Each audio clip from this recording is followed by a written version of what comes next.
Hi friends, welcome to Sai Sri edutech. Myself Srinivasulu. ఈ వీడియోలో మనం ఏపీపీఎస్సీ గ్రూప్ 2కి సంబంధించి ఏపీ హిస్టరీకి ఏ బుక్స్ చదవాలో చర్చించుకుందాం.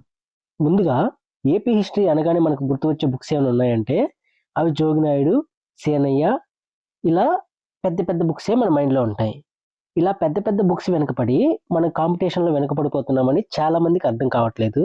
మన దగ్గర ఉన్న బుక్ ఎంత పెద్దది, ఎన్ని పేజీలు ఉన్నాయి అనేది ముఖ్యం కాదు.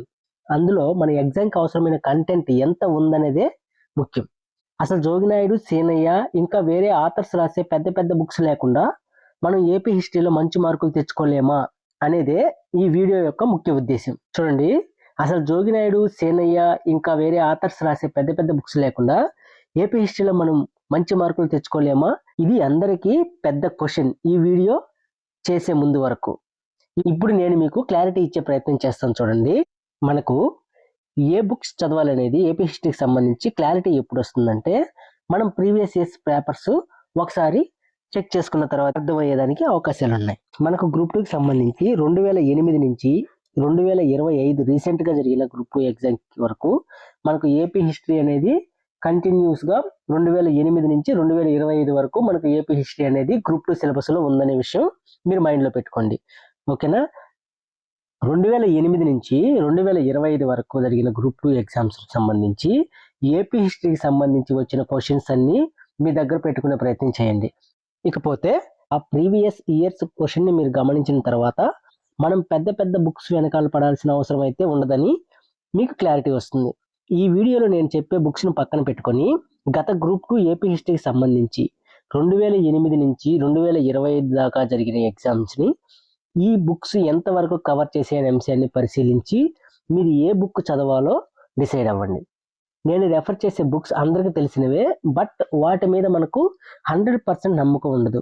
ఎందుకంటే అవి చిన్న చిన్న సైజులో ఉంటాయి కాబట్టి ఇవి సరిపోతాయా, ఇవి చదివితే నేను ఏపీ హిస్టరీ క్రాక్ చేయగలనా అనే సందేహం మీలోనే కాదు, ఈ వీడియో చేయక ముందు వరకు నాకు కూడా చాలానే ఉండేది. ఎప్పుడైతే నేను ప్రీవియస్ ఇయర్స్ని పక్కన పెట్టుకొని 2008 నుంచి 2025 వరకు జరిగిన ఎగ్జామ్స్ని నా దగ్గర ఉన్న బుక్స్, నేను నమ్మిన బుక్స్ ఎంతవరకు కవర్ చేసే అనే విషయం నాకు కన్ఫర్మ్ అయిన తర్వాతే నేను మీకు ఈ వీడియో చేయడం జరుగుతుంది.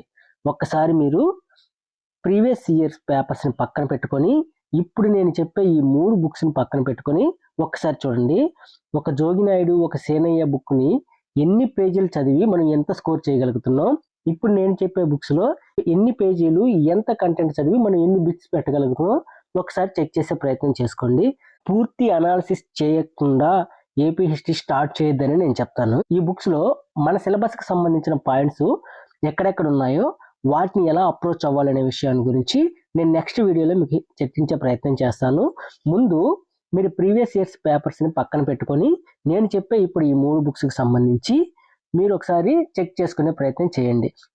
ఆంధ్రుల చరిత్రకు సంబంధించి బిఎస్ఎల్ హనుమంతరావు, నెక్స్ట్ వచ్చి ఆధునిక ఆంధ్రప్రదేశ్ చరిత్రకు సంబంధించి పి రఘునాథరావు, అలాగే ఈ పి రఘునాథరావుతో పాటు ఆధునిక ఆంధ్రప్రదేశ్ చరిత్ర తెలుగు అకాడమీ హైదరాబాద్ వాళ్ళు ఉంది కదా, కె కోటిరెడ్డి అనే సార్ రాసుంటారు ఈ బుక్ని.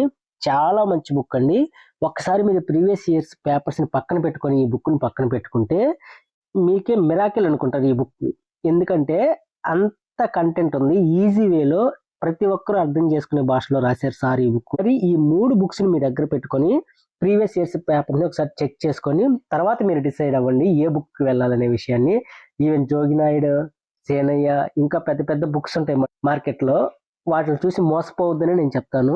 ఒకసారి ఈ 3 బుక్స్ని పెట్టుకొని మీరు ప్రీవియస్ ఇయర్స్ పేపర్స్ ఒకసారి చెక్ చేసుకొని ఏపీ హిస్టరీని ఎలా అప్రోచ్ అవ్వాలనే విషయంలో మీరు క్లారిటీ తెచ్చుకుంటారని నేను భావిస్తున్నాను. నా వీడియోస్ కానీ మీకు నచ్చినట్లయితే నా ఛానల్ సబ్స్క్రైబ్ చేసి నన్ను కొంచెం సపోర్ట్ చేయండి.